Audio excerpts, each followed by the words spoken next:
स्वप्नों में क्या आता है? जो हम दिन भर में क्रियाएं करते हैं और उससे ज्यादा जो हम सोचते हैं,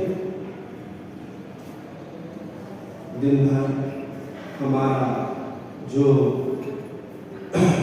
मानसिक आयाम चलता है, वही रात्रि में जब आप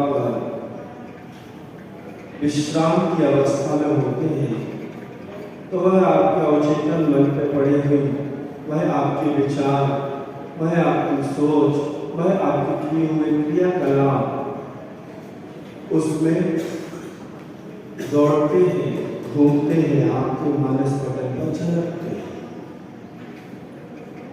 इसीलिए अपनी सोच को हमेशा अच्छा रखना चाहिए।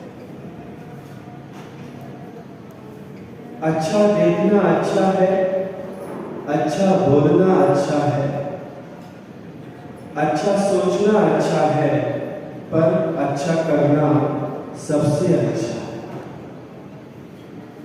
अपने जीवन में हम कितना अच्छा कर सकते हैं, हम जैसा सोचेंगे वैसा करेंगे। तो अपनी सोच पर, अपने विचारों पर, अपने भावों पर प्रतिपन्नी अंतरण होना चाहिए। भाव, मन, सोच, विचार आपको पंचेंद्रिय के विषयों की ओर ही ले जाए।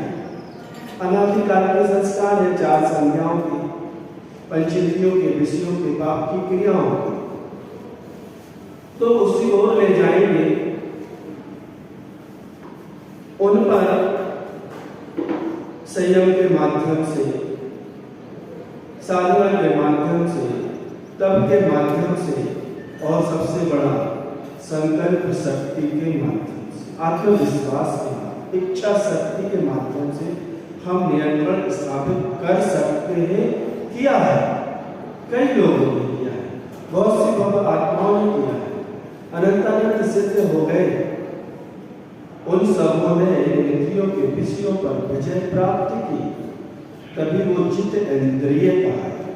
इसलिए आप जितेंद्र के रूप में, आराध्य के रूप में, पूज्य के रूप में स्मरण करते हैं, उनके गुणों का गुणगान करते हैं।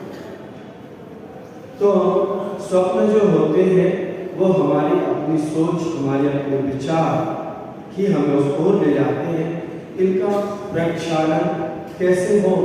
यदि मान लीजिए तो सोने के पहले आप सोने के 1 घंटे पूर्व से अपने आप को व्यवस्थित करने, सोने का विज्ञान भी आपको बताया है जब काय सोने पर चर्चा चल रही, याद है ना?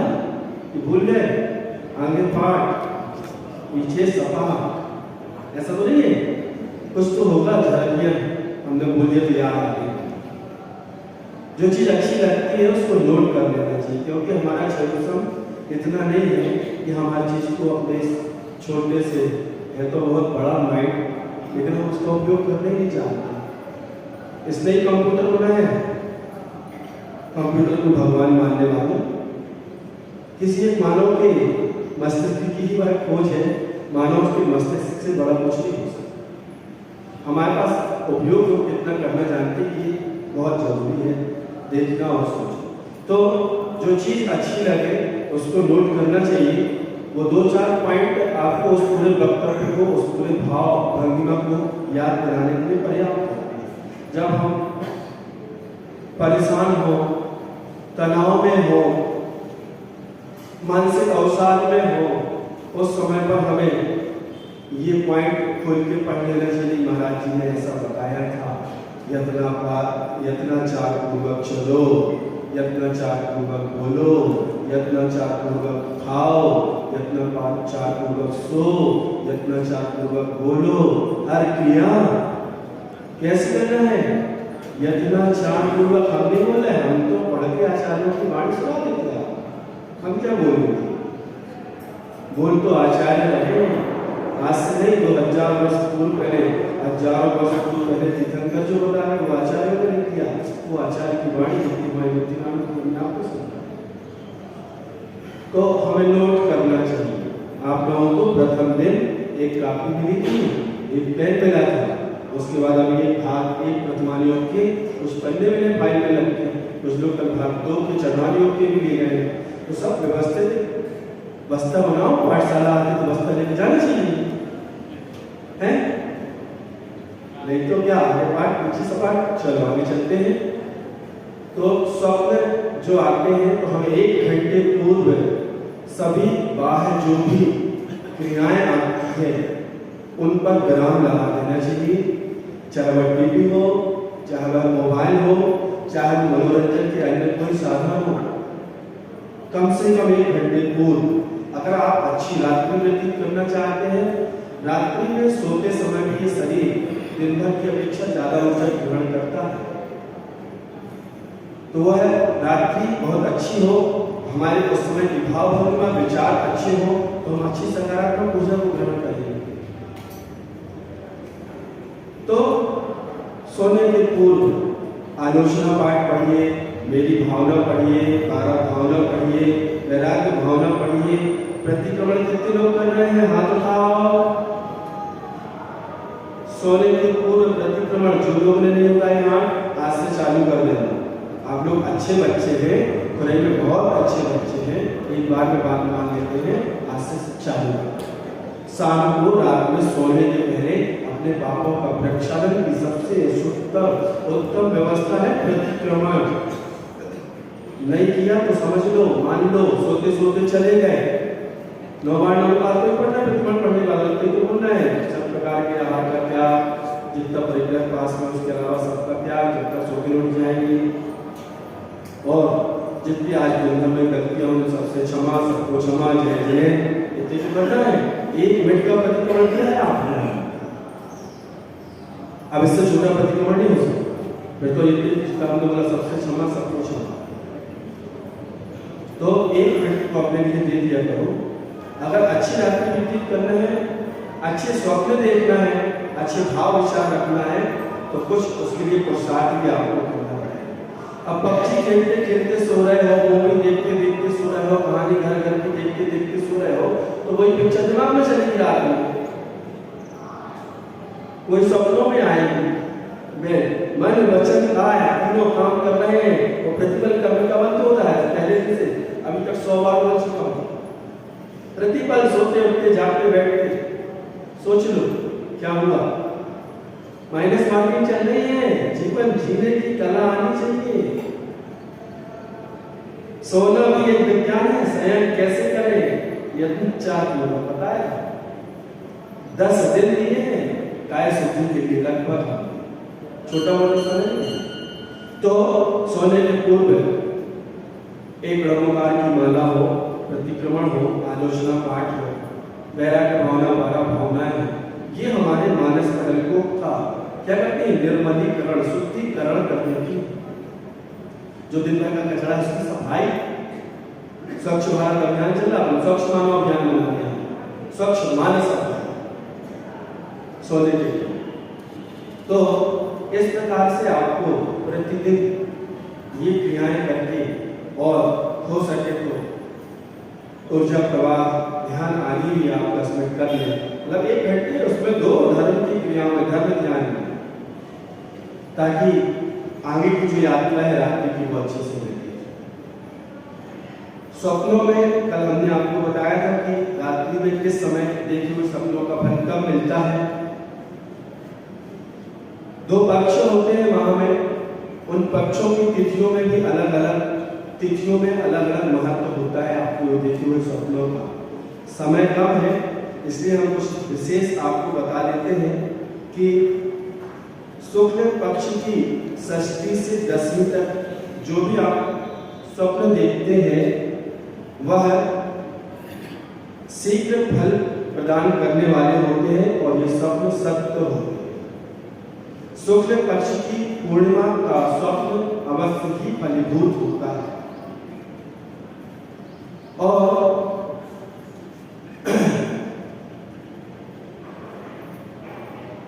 बहुत सारे हर तिथि के इसमें वर्णन है। हम अब कभी समय होगा तो आगे इसके बारे में बताएंगे। पहर के दिन के तो हमने कल आपको बता ही दिए थे। सूर्य उदय के कुछ समय पूर्व देखा हुआ स्वप्न अतिशीघ्र फल देने वाला होता है ब्रह्म मुहूर्त का, ये भी कल आपको बता दिया गया था। और जिनको देखना हो सुनना हो तो हमारे कक्षा में आके किताब से देख सकते हैं। समय का में अपन आगे चलते हैं। आज अपन भरत चक्रवर्ती ने जो 16 स्वप्न देखे थे उनके संदर्भ में थोड़ा चर्चा करते हैं। भरत चक्रवर्ती ने भी युग के आदि में तीर्थंकर की मां मरुदेवी वृषभ देव की मां ने स्वप्न देखे। उसके बाद उनके ही पुत्र के पुत्र भरत चक्रवर्ती ने भी 16 स्वप्न देखे थे। तो ज्ञानियों ने उनके स्वप्नों का क्या फल होगा ये बताया है। पहला स्वप्न उन्होंने देखा था पर्वत के ऊपर 23 सिंह शेरों तीर्थंकर महावीर के अतिरिक्त 23 तीर्थंकरों के समय में दुष्ट नयों की उत्पत्ति का अभाव रहेगा। अनेक जो मतांतर है वो महावीर के काल में ही होंगे, 23 तीर्थंकर के काल में नहीं होंगे। सिंह के साथ हिरण का समूह या ज्योति स्वप्न देखा था। तीर्थंकर महावीर के पीठ में अनेक कुलिंगियों की उत्पत्ति होगी। सिंह के साथ हिरण अर्थात महावीर अंतिम तीर्थंकर सिंह के रूप में है और उनके साथ जो अन्य मतांतर चलेंगे वो हिरण के रूप में अन्य कुलिंगियों की उत्पत्ति होगी। अधिक भोज जो बोझ से झुकी पीठ वाला घोड़ा पंचम काल में तपस्या के समस्त गुणों से रहित साधु होंगे। ऐसा इस स्वप्न का फल बताया। शुष्क पत्ते खाने वाले बकरों का समूह पंचम काल में दुराचारी मनुष्यों की उत्पत्ति होगी। हाथी के ऊपर बैठा हुआ बंदर, क्षत्रिय वंश नष्ट हो जाएंगे।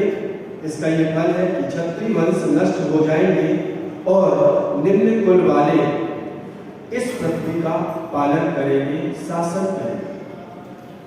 देखने में आ रहा अन्य पक्षियों द्वारा त्रास किया गया उल्लू अर्थात धर्म की इच्छा से मनुष्य अन्य मत के साधुओं के पास जाएंगे। देखने में आ रहा सब समझ में आ रहा है हम जो बोल रहे हैं? बहुत अच्छा, आप समझदार लोग हैं, अच्छे विद्यार्थी।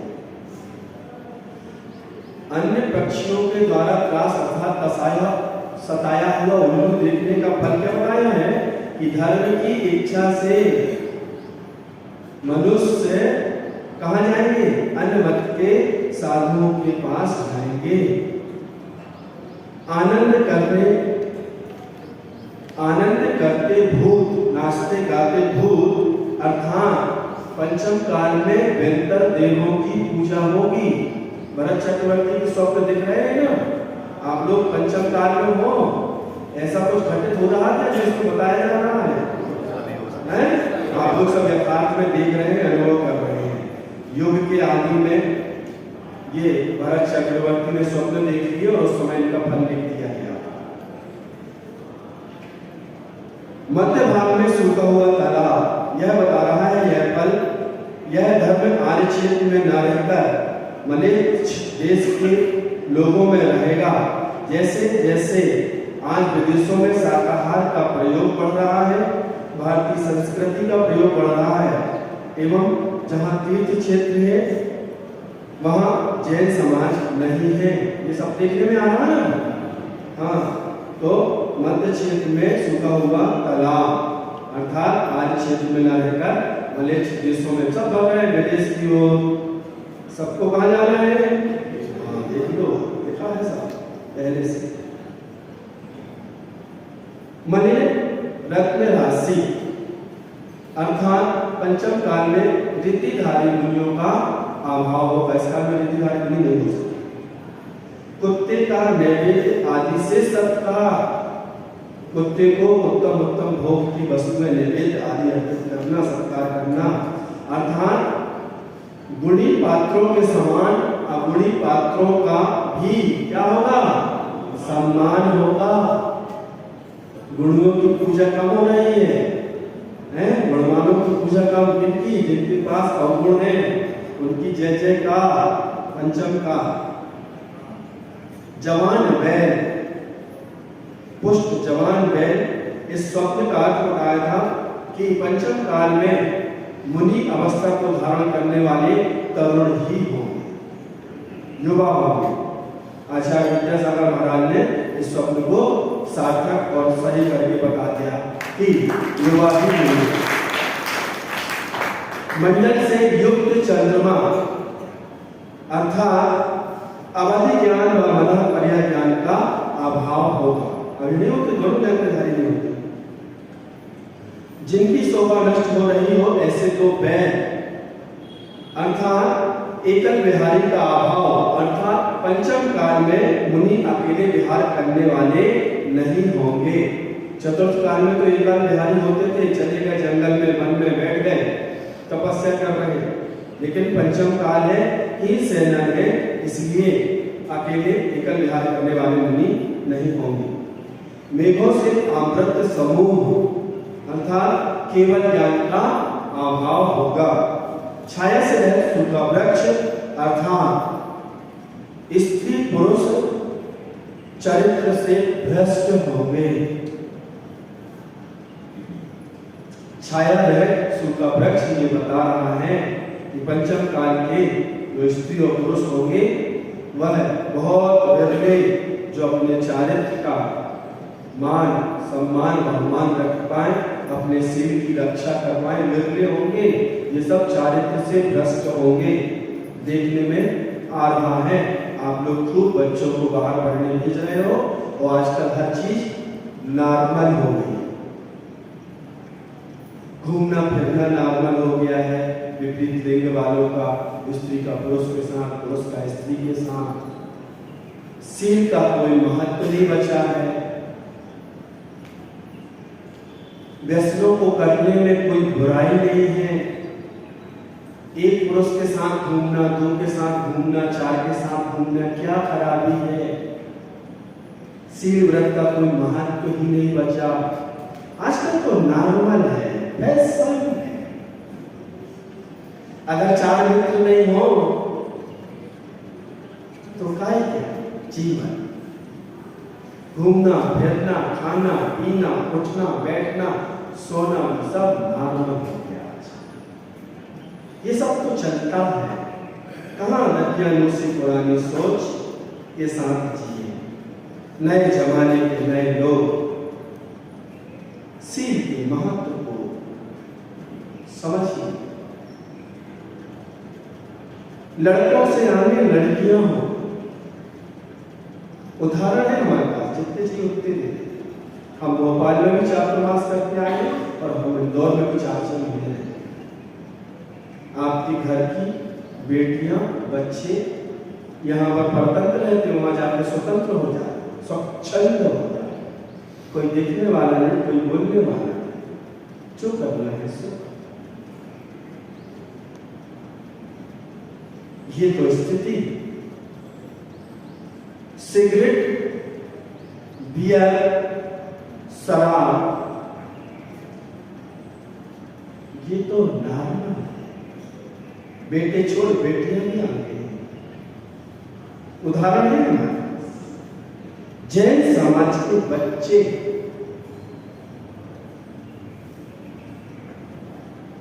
चलता है क्या बोलेंगे तो आप लोग सच बता देंगे। ऐसा पालो धर्म की जय, जीव दया का पालन करो, नारे लगाने से हो, जीवन में जियो।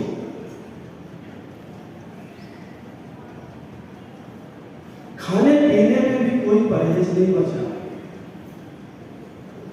खा रहे हैं सफेद गोल गोल, और तो और ऐसे भी उदाहरण आ गए, नोच रहे जानवरों जैसे जानवरों। नॉर्मल बात, सब चलता है। ये स्थिति है, फैशन है, नई सोच है, नया जमाना है। तो आप पढ़ाइए, मना नहीं कर रहे हैं, खूब पढ़ाइए। कृपया आप उनके साथ जाके वहां पर रहिए। गार्जियन जाए, साथ में रहे और साथ में रह के पढ़ें। नहीं तो अपने खुराई में भी कॉलेज होगा, वहां पढ़ो। कम से कम उसका सील तो सुरक्षित रह जाएगा, चाहे पुत्र हो चाहे पुत्री। आपके सामने रहेंगे, व्यवस्थित तो रहेंगे, व्यवस्थित तो खाएंगे। अभी एक बालक आया था हमारे पास, उसकी बहन फर्स्ट ईयर में कॉलेज गई है और अपने दोस्तों के साथ बियर पी के आई।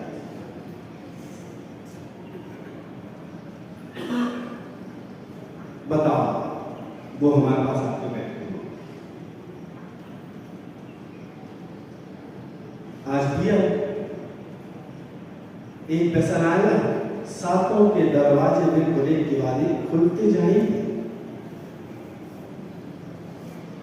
इंदौर के माता पिता परेशान हैं। महाराज, हमारे यहाँ का माहौल ऐसा नहीं था। ये जो छोटे शहर के गांव के बच्चे आ रहे हैं, उनके कारण पूरे इंदौर का हमारा माहौल खराब, उनके ये सब है।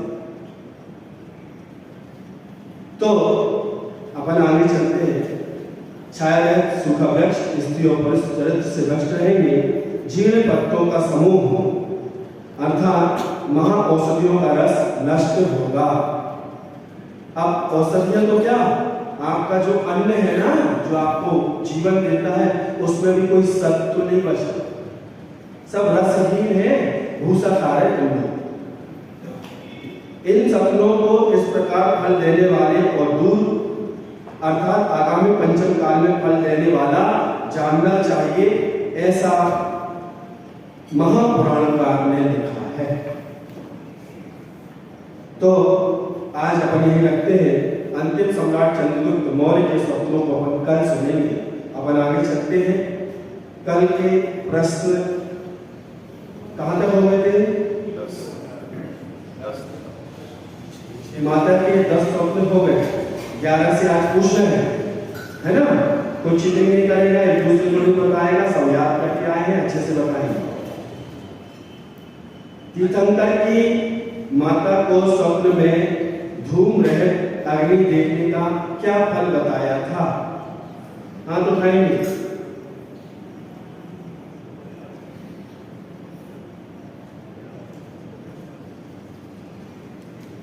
हाँ पीछे, हाँ हाँ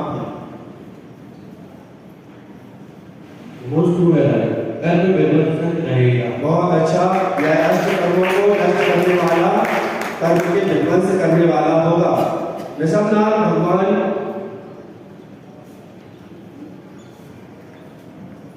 की मां ने बहुरत्न राशि देखी थी, उसका क्या फल बताया गया था?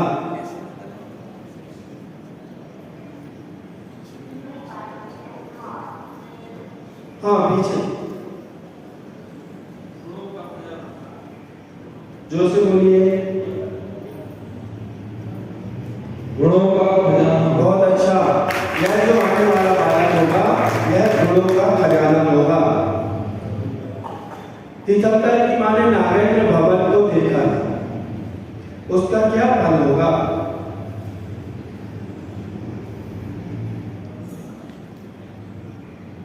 हाँ हाँ हाँ अपने आजू-बाजू देखिए ना, हम इशारा कर रहा हूँ, हम खाएंगे, हम कुछ खाएंगे। नमस्ते महाराज, अवधि ज्ञान होगा। बहुत अच्छा। यह जो बालक होगा, वह अवधि ज्ञान का धारी होगा। तीर्थंकर की माता ने सुर विमान को देखा था, उसका क्या फल बताया गया?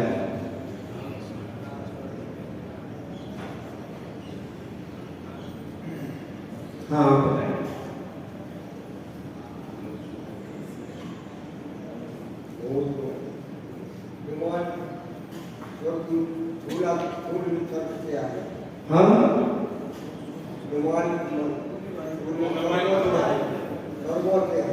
हाँ बहुत अच्छा। स्वर्ग से जय करके यहाँ पर उत्पन्न हुआ है, ऐसा यह बालक है। मां ने सिंहासन देखा था, एक रत्न जड़ित सुंदर सिंहासन, उसका क्या फल बताया था? सिंहासन। हाँ आप पीछे, सबसे पीछे कुर्सी वालों के आगे बैठे।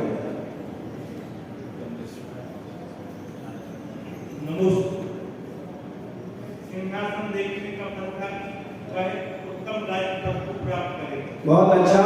यह राज्य का अधिपति होगा, इस पृथ्वी का पालक होगा, ऐसा उन्होंने।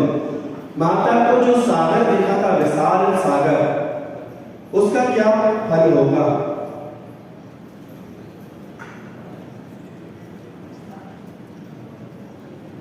सागर देखने का फल बताओ।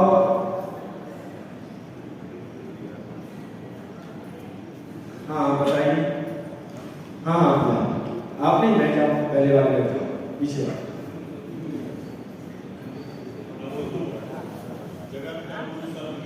बहुत अच्छा। यह जो आने वाला पुत्र है वह जगत का ज्ञानी एवं सर्व गुरु होगा। तीर्थंकर की मां ने जो युगल मील देखे थे उसका क्या फल होगा?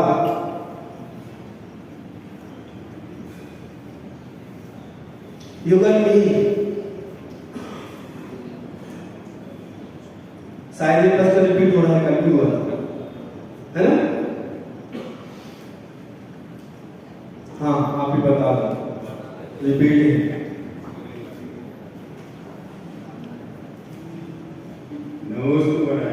आनंदमय अनुपम गुणधारी हो। बहुत अच्छा, आनंदमय अनुपम गुणों का धनी होगा। इस प्रकार से आप लोगों ने मां के 16 स्वप्नों के बारे में एक एक स्वप्न का फल सुना, समझा। कृपया इसको दोहराते रहेंगे, अभ्यास से ही काम चलेगा। अभ्यास छोड़ देंगे तो सब मामला गड़बड़। तो हम बचपन के बाद 55 में आए हैं पाठशाला, तो कम से कम अभ्यास करते रहे तो ये हमें चीजें याद रहेंगी। अब आगे के 5 प्रश्न। भगवान ऋषभनाथ कहाँ से चय करके आए थे? चय करकर अर्थात इसके पूर्व में कहाँ थे, वहां से उन्होंने अपनी आयु पूर्ण की और यहाँ आके जन्म लिया।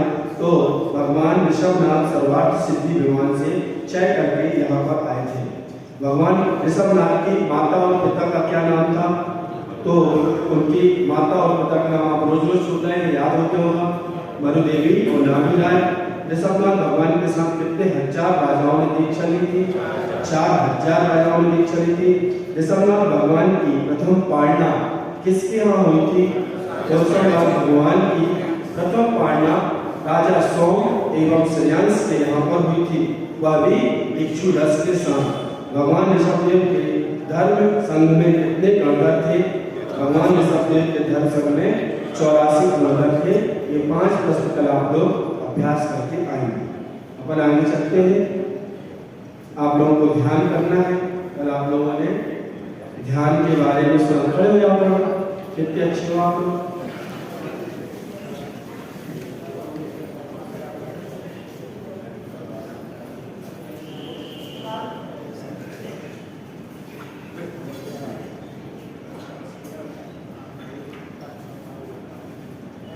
अभ्यास करेंगे तो आपके आगामी जीवन में वह अभ्यास बहुत काम आएगा।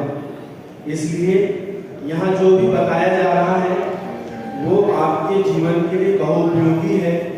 चाहे आप ध्यान करें, चाहे आप योग करें और चाहे जो आपने पढ़ा सुना है उसका अभ्यास करें, हर जगह निरंतर अभ्यास की आवश्यकता है। सीधे बैठिए, कमर सीधी, गर्दन सीधी। आज अर्हत मुद्रा लगाओ, ध्यान मुद्रा रोज लगाओ और जैसे हम लगाए ऐसे लगाओ। इतने ऊपर नहीं, नाभि के नीचे हाथ लगाओ और नाभि के ऊपर 3 अंगुल का गैप। कितनी देर लगा सकते लगाओ। पेट से नहीं सटाना हाथ, आगे करो। एक के ऊपर एक नहीं रखना, 3 इंच का गैप रखो। देखो आज ऊर्जा बताते कैसे हो। शक्ति के बढ़ाया, कुल 3 इंच का गैप, दोनों हाथ हवा में। कितनी देर रहो, आंख बंद करो।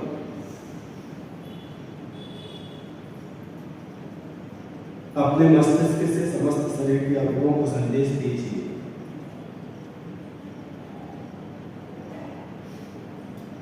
रिलैक्स, जकड़ पकड़ दबाव कहीं भी कोई कुछ नहीं, सबको रिलैक्स मोड में ले जाए। जो लोग थक जाए तो वो हाथ रख लेना नीचे अपने उसमें, जितनी देर रख सको ऐसे रखो।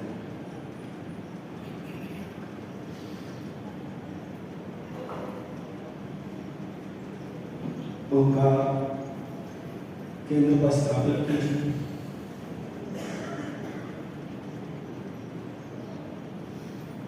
अहम केंद्र पर स्थापित कीजिए। नमः केंद्र पर स्थापित कीजिए। स्वर्णमयी आभा को लिए हुए सूर्य की तेज किरणों की तरह चमकते हुए बीजाक्षरों का स्मरण कीजिए। ओंकार में समस्त ऊर्जा को एकत्रित कीजिए। ओंकार की एकत्रित ऊर्जा को प्रयोग कीजिए।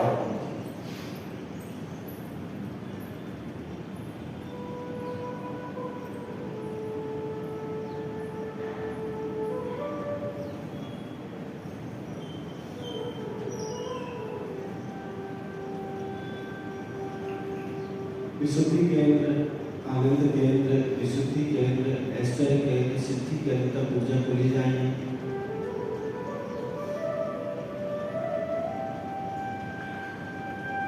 सृष्टि की बरसती हुई ऊर्जा को अपनी ओर गिरता हुआ महसूस कीजिए। आप एक ऊर्जा के पिंड बन चुके हैं, सकारात्मक ऊर्जा के पिंड।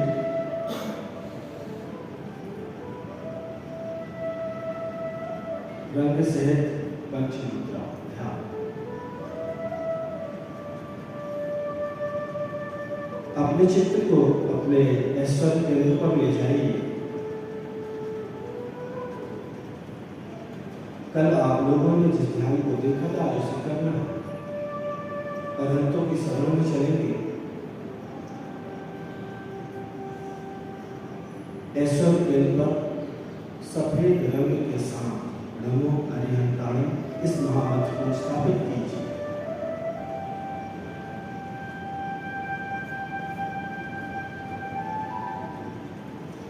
नमो अरिहंताणम इस महामंत्र का जप चलने दीजिए। जिस प्रकार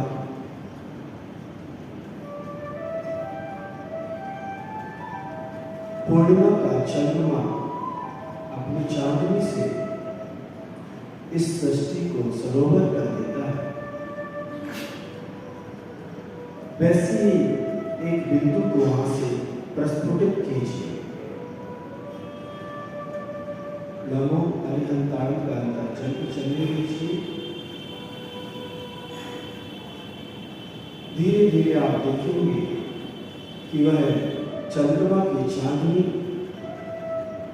पूरे मस्तिष्क में फैल रही है, लोकमंडल पर फैल रही है, धीरे धीरे गर्दन की ओर प्रवाहित हो। आपका संपूर्ण शरीर उस दूध के जैसे उज्ज्वल धवल निर्मल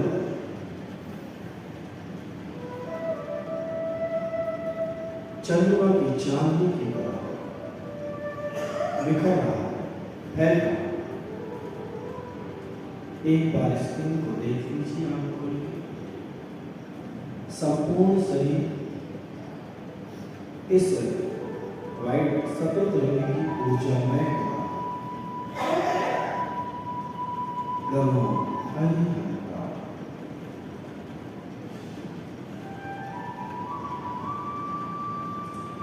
पेड़ा घाट में धुआंधार में गिरता हुआ दूध की तरह सफेद सफेद जल,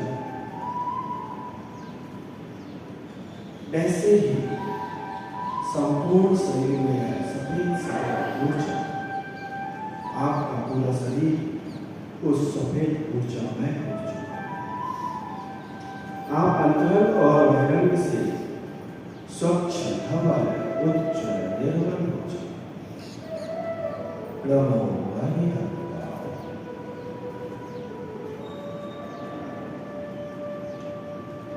अनुभव कीजिए, महसूस कीजिए। धारणा बनाने के लिए एक बार स्क्रीन देख सकते हैं। पूर्ण शरीर अंतरंग और बहिरंग का उज्ज्वल धवल निर्मल चांदनी की तरह हो चुका।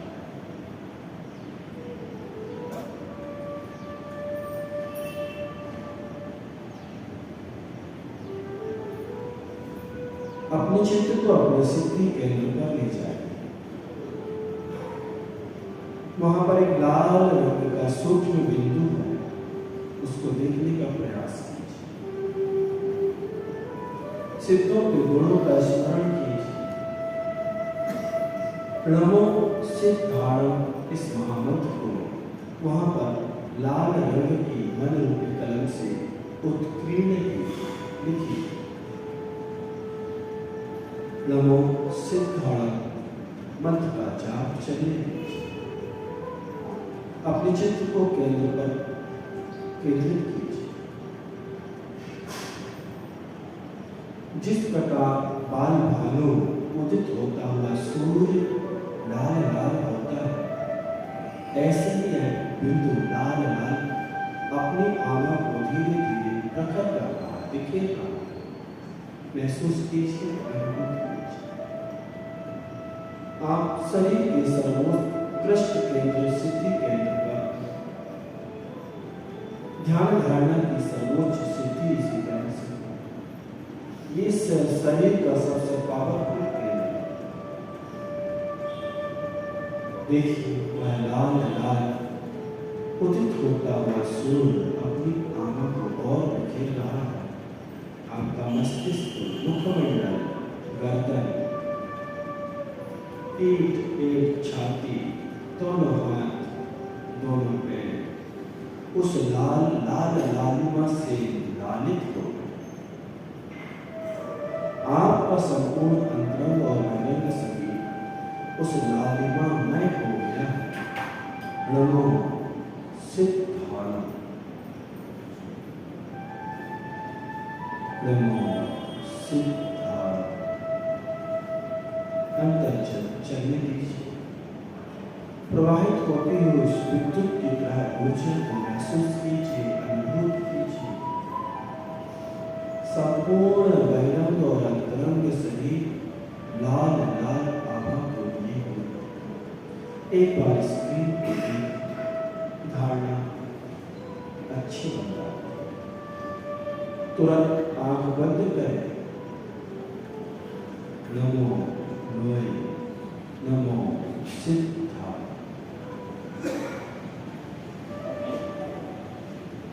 अंतर्जन चलने अपनी अंतरंग की दृष्टि से इस अंतरंग और बहिरंग के संपूर्ण शरीर को लाल रंग में देखने का पुरुषार्थ कीजिए।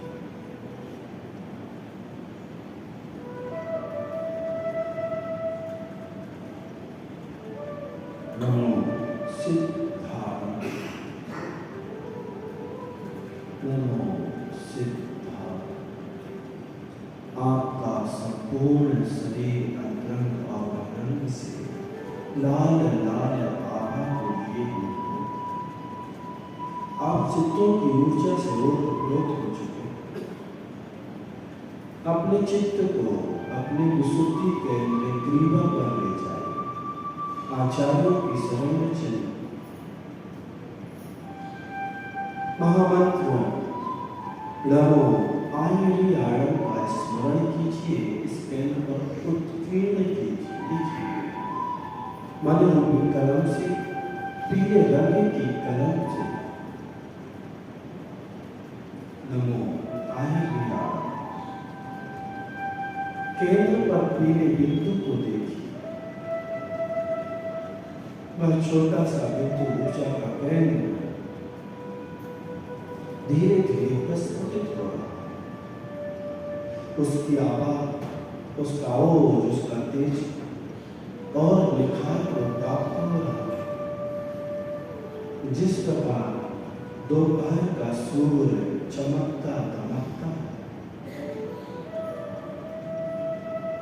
वैसे ही यह सूर्य तरह पीला पीला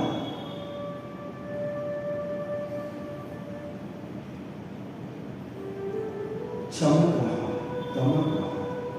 स्वर्ण आभा को लिए हुए संपूर्ण ग्रीवा में पीला रंग प्रवाहित हो चुका है। मुखमंडल की ओर जा रहा है, मस्तिष्क तक जा रहा है। ग्रीवा से नीचे की ओर प्रवाहित हो रहा है, छाती पीठ की ओर, बाजू कंधे दोनों हाथों में प्रवाहित। महसूस कीजिए। एक बार आप कोई स्क्रीन पे धारणा रखिए। वह पीला रंग सूर्य की किरणों की तरह चमकता हुआ संपूर्ण शरीर में प्रवाहित हो। आप आचार्यों की शरण में हैं, आचार्यों के गुण का स्मरण कीजिए। गुरुवर विद्यासागर जी महाराज के रोज तेज आभा मंडल को महसूस कीजिए। उनका वह चमकता दमकता आभा मंडल, उनका तेज हमारी ओर बरस।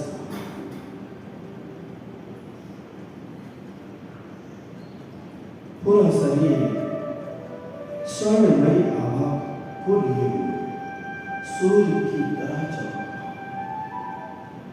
पीला पीला यह संपूर्ण अंतरंग और रंग से पीली ऊर्जा से ओतप्रोत हो चुका है, अवगाहित हो चुका है, स्मरित हो चुका है।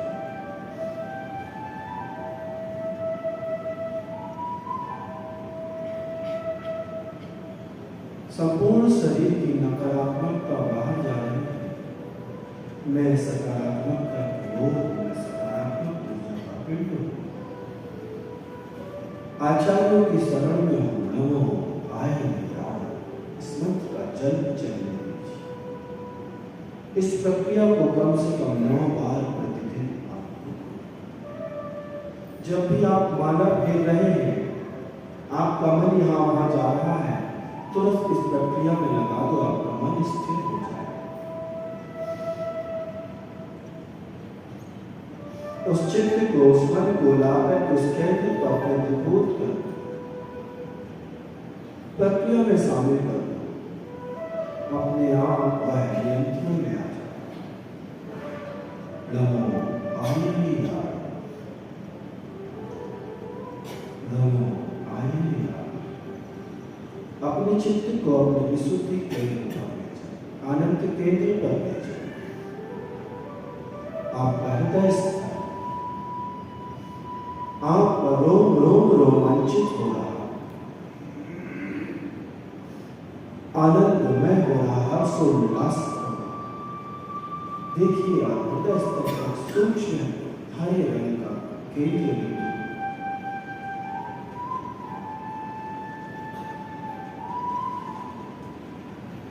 यह हरा शांति का प्रतीक, संतोष का प्रतीक हरा रंग, उसको प्रस्फुटित होते हुए देखिए। आपका हृदय गद गद प्रफुल्लित, सुख संतोष और शांति के साथ। नमो वच्छाया, इस महामंत्र को हरे रंग की मंत्र की कलम से वहां पर उत्कीर्ण कीजिए। नमो वच्छाया, नमो वच्छाया। हरियाली हृदय बसे, वह हरी हरी आभा प्रस्फुटित हो रही है, बिखर रही है चारों ओर, हृदय से बाहर निकल के पेटों की ओर, छाती की ओर प्रवाहित महसूस कीजिए। विशुद्धि केंद्र तक आ गई है। गला, मुखमंडल, मस्तिष्क को भी स्पर्शित कर एक बार स्क्रीन को देख सकते हैं। आपका संपूर्ण अंतरंग और बहिरंग शरीर उस हरियाली से, जिस प्रकार कुंडलपुर की 6 घड़िया से ऊपर खड़े होकर नीचे देखने पर महसूस होता है, चारों ओर हरे हरे कालीन बिछे हुए, वह हरियाली संपूर्ण शरीर में समाहित हो चुकी। आप हरिमय हो चुके, हरियाली हृदय बसी, यह ऊर्जा नीचे की ओर, पेट, दोनों हाथ, दोनों पैर की ओर, आपका संपूर्ण बहिरंग और अंतरंग शरीर उस हरी हरी आभामय हो चुका। स्क्रीन देख सकते, आपका संपूर्ण शरीर उस हरियालीमय हो चुका, आप हरिमय हो चुके। नमो वज्राय, नमो वज्राय। कम से कम एक मंत्र को 9 बार स्मरण करना है प्रतिदिन। 3 बार स्मरण करने में बिल्कुल दिखने लगे अभ्यास, और 3 बार में ऊपर और 3 बार में नीचे का शरीर उस रंग की ऊर्जा से आभारित हो जाए, उसमय हो जाए। अधिकतम आप जितना करना चाहें कम से कम नमो वज्राय। अपने चित्त को अपने शक्ति केंद्र पर ले जाए। साधु परमेश्वरी की शरण में चलते हैं। नमो लोहे सत्य साधना, इस महामंत्र को काले रंग की मधुमती कलम से उस केंद्र पर क्रीडित कीजिए। बहुत छोटा सा केंद्र बिंदु नूर के हीरे की तरह काला काला चमकता हुआ उस केंद्र पर देखने का पुरुषार्थ कीजिए।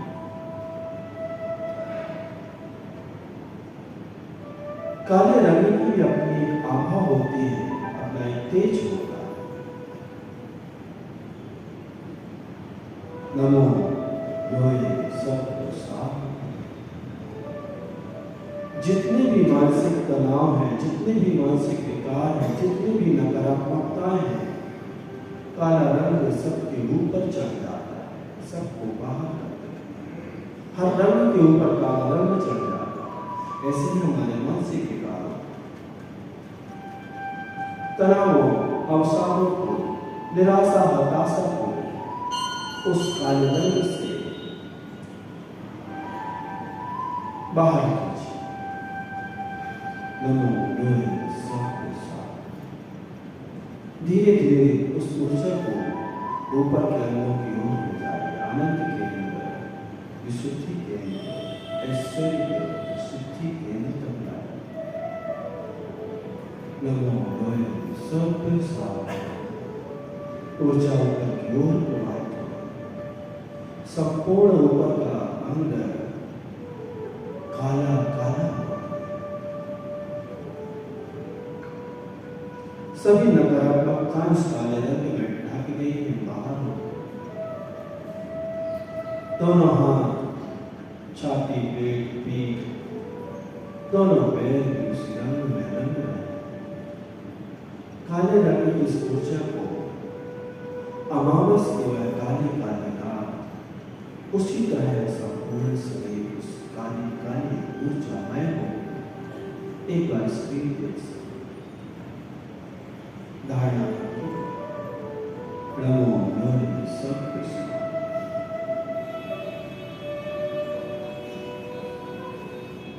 नमो लोहे सत्य साधना।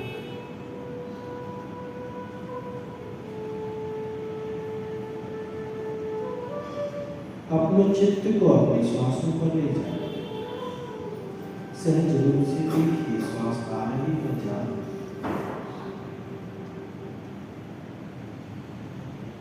मैं शुद्ध आत्मा, मैं शुद्ध हूँ, मैं बुद्ध हूँ, मैं निरंजन।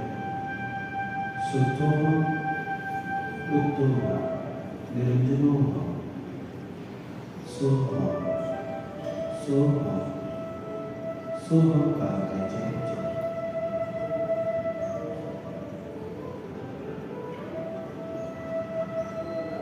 मैं शुद्ध आत्मा, मैं शुद्ध आत्म तत्व हूँ। मैं इस सृष्टि का सबसे सुंदर सृजन।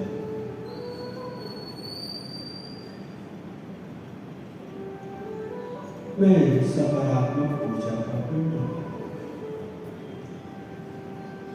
कुछ समय के लिए इस शरीर और संसार को छोड़ दीजिए। शरीर अलग है, आत्मा अलग है। मैं शुद्ध आत्म तत्व हूँ। थोड़ी देर के लिए महसूस कीजिए कि मैंने शरीर और संसार को छोड़ दिया। मैं इससे ऊपर उठ चुका हूँ। सुतो सो मैं शुद्ध आत्मा मैं हूँ आता चले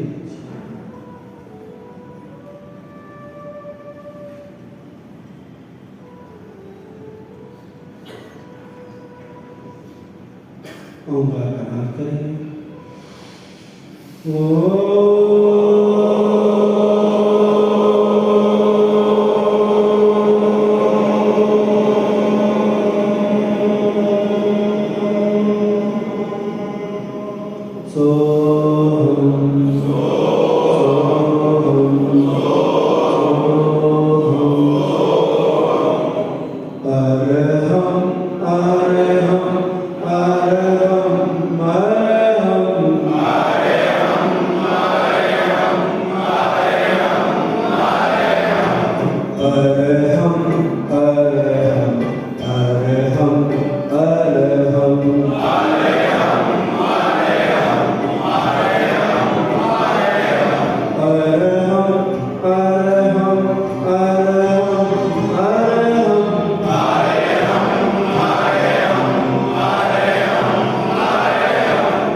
संपूर्ण ऊर्जा जो संग्रह की है पुनः पांचों पिंडों को सुरक्षित करते समस्त शरीर को जितनी आवश्यक है वापस से सृष्टि को प्रेषित करेंगे। दोनों हाथों को जोड़ेंगे। नमोकार मैं सारा जीवन बना लो,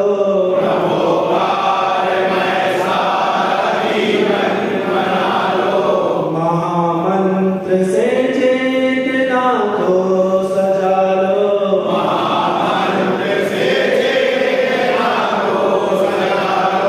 नमोकार के पंच परमेश प्यारे,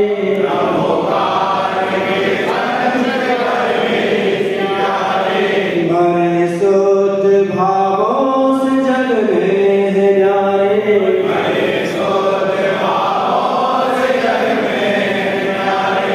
महामंत्र की शक्ति निज में मिला लो,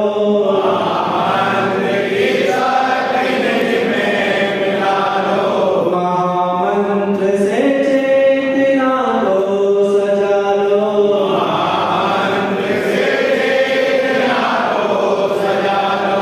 रहे ज्ञान ही ज्ञान में मेरा ध्यान,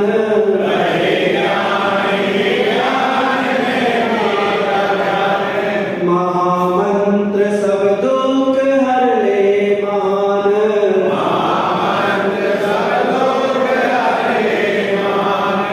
सभी हो सुखी और सबका भला हो,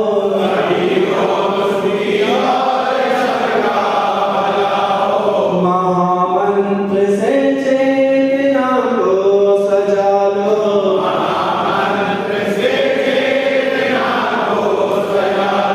न तन में हो रोग न मन में अशांति,